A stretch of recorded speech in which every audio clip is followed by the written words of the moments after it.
यह आदमी मंदिर के पास भूखा बैठा था। तभी नागबिल के अंदर बैठी नंदिनी अपनी शक्ति से उस आदमी की ओर एक केला फेंक देती है, जिससे वह आदमी तुरंत केला उठाकर बिल के पास पहुंच जाता है। और जैसे ही वह बिल के अंदर झांकता है तो उसे नंदिनी का दिव्य स्वरूप दिखाई देता है। यह देखकर वह खुशी से भर जाता है और उस बिल की पूजा करने लगता है। उस भिखारी आदमी की भक्ति से प्रसन्न होकर नंदिनी अपने नागिन रूप में आ जाती है और उस बिल से बाहर निकल आती है। यह दृश्य देखकर मंदिर के सभी लोग भागकर नाग के बिल के पास पहुंच जाते हैं। तब वह भिखारी नागिन से विनती करता है कि वह उसके साथ चले। उसकी सच्ची प्रार्थना सुनकर नागिन उसके साथ जाने के लिए तैयार हो जाती है। इसके बाद दोनों एक किन्नर महिला के घर पर पहुंच जाते हैं। वहां पहुंचकर किन्नर महिला से नंदिनी को पता चलता है कि उसे मारने की साजिश में अघोरिन की मदद शेखर की बेटी मालती ने की थी। यह जानकर नंदिनी बहुत क्रोधित हो उठती है और तुरंत मालती को मारने के लिए उसके घर की ओर निकल पड़ती है। जैसे ही नागिन घर के अंदर चारों ओर मालती को खोजने लगती है और ढूंढते ढूंढते एक कमरे तक पहुंचती है जहां मालती बैठी होती है। नागिन उसे देखते ही अपनी पूंछ से पकड़ लेती है।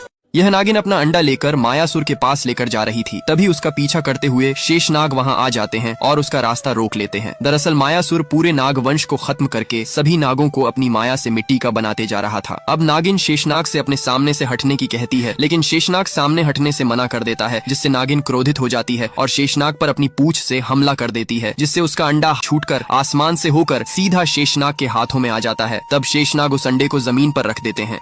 इधर नागिन भी अपने इंसानी रूप में आ जाती है। दरअसल वह नागिन शेषनाग की पत्नी थी, जिसे मायासुर ने अपने बस में कर लिया था। नागिन क्रोधित होकर कहती है, हट जाइए, मेरे मार्ग से मुझे मेरे अंडा को लेकर आगे बढ़ने दीजिए अपने मार्ग पर। तब शेषनाग कहते हैं, सर्वथा अनुचित है आपका मार्ग देवी, उस पर आपको आगे कैसे जाने दूं? मेरे रहते कदापि संभव नहीं। तब वह कहती, तो फिर मेरा सामना करने के लिए तैयार हो जाइए। इसके बाद वह नागिन शेषनाग के ऊपर आग से हमला करने लगती है। नेक्स्ट पार्ट के लिए कमेंट।